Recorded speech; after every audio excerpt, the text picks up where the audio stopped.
No mês em que se reforça a cobrança pela execução de políticas públicas relacionadas à equidade de gênero, à equiparação salarial com homens que desenvolvem a mesma função nas empresas, o cenário de violência a que estão submetidas as mulheres não muda. Os números de feminicídio permanecem graves.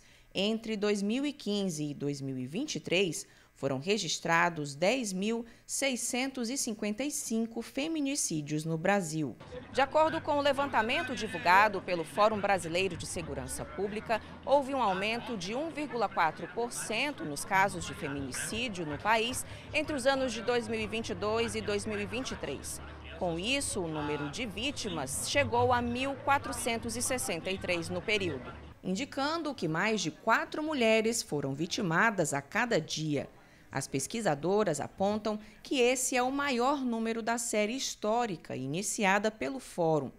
O estado com maior taxa de feminicídio foi o Mato Grosso, com 2,5 vítimas para cada grupo de 100 mil mulheres.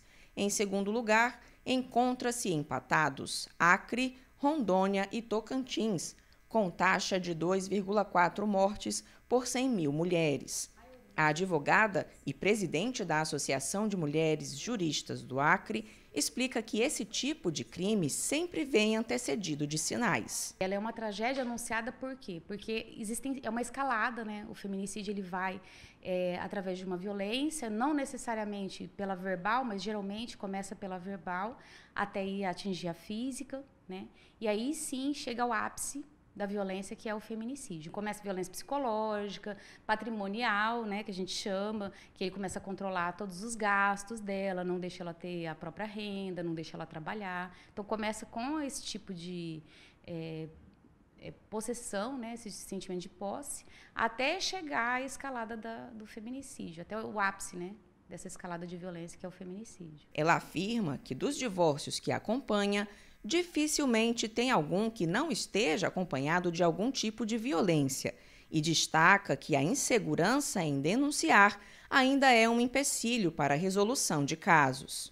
A maioria das vezes existe algum tipo de violência, seja ela psicológica, física, muitas vezes, e aí a mulher, geralmente, ela não vai denunciar, ela não se sente segura para denunciar, por uma dependência econômica, por vergonha, muitas vezes, né?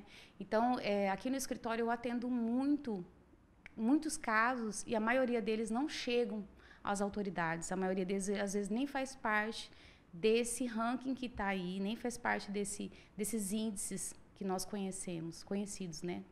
E a maioria deles é isso, é o homem não aceitar o término da relação e ciúmes. Os ciúmes também, esse sentimento de posse, né? Esse machismo que, infelizmente, nós vivenciamos todos os dias, do homem achar que ele é o dono, que ele não pode ser traído, que ela não pode deixá-lo, de não admitir, né? Ela ter uma própria vida, independente dele, né? Principalmente a independência, né, da mulher, agride muito essa masculinidade tóxica, né? A advogada acredita que a profissionalização das equipes de polícia no acolhimento, assim como a criação de políticas públicas voltadas para o apoio de mulheres em vulnerabilidade, podem ser soluções para a redução desses números.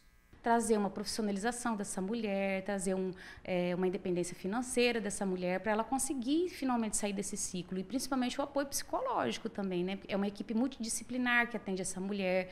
Tem delegacias 24 horas nos bairros que foram observados os maiores índices de violência. Então, isso é muito importante, a mulher se sentir acolhida, protegida, e principalmente treinar essas equipes, para que elas se sintam com esse acolhimento. Porque, às vezes, a mulher vai na delegacia especializada e não tem a equipe preparada para isso. E isso é muito importante, isso pode fazer a diferença entre a vida e a morte dessa mulher.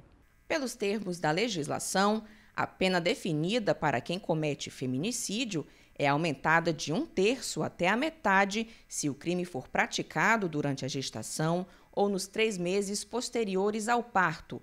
Também se for contra a pessoa menor de 14 anos, com mulheres maiores de 60 anos ou com deficiência e ainda na presença de descendente ou de ascendente da vítima, filhos ou netos. Eu acho que os governantes precisam parar de ficar esperando a gente chegar ao ápice, né? E começar a trabalhar de forma preventiva. Até hoje, a Lei Maria da Penha não é aplicada conforme está na legislação dentro das escolas públicas, por exemplo. Nós não temos uma semana de combate à violência. E isso era para ser feito nesse mês. E nós não observamos isso ser realizado nas escolas, e isso é determinação legal. Tem lei federal dizendo que as escolas precisam fazer isso. Há necessidade das diretrizes básicas da educação inserir esse trabalho de prevenção à violência contra a mulher, e isso também não é observado. Então, basta aplicar a lei. A lei é ótima, maravilhosa na teoria, mas na prática a gente não observa isso ser aplicado.